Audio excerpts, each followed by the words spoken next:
దక్షిణ కాశీగా ప్రసిద్ధిగాంచినటువంటి ధర్మపురి తీర్థక్షేత్రంలో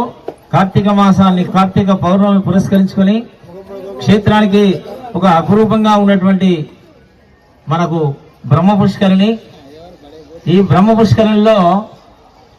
అనంతకోటి దీపాలంకరణ మహోత్సవం నిర్వహించుకోవడం అనేది ఒక పూర్వజన్మ సుకృతంగా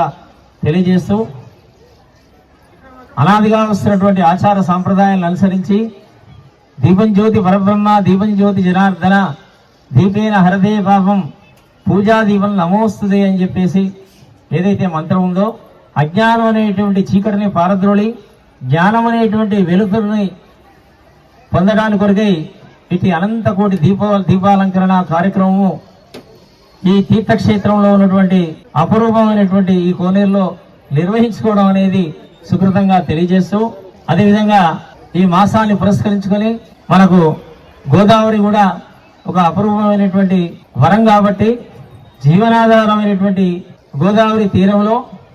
ప్రతినిత్యం గోదావరి హారతి అదేవిధంగా దీపాలు వదిలిపెట్టడము ఆ యొక్క పవిత్రతకు భంగం వాటిల్లకుండా అమ్మవారిని ప్రార్థించడము మాకున్నటువంటి చేసినటువంటి అనేక రకాలైనటువంటి పాపాలని తొలగించమని అనంతమైనటువంటి మహాపుణ్యాన్ని అనుగ్రహించమని వేడుకోవడం జరుగుతుంది. కార్తీక పౌర్ణమి పురస్కరించుకొని గోదావరి తీరంలో మనం ఈరోజు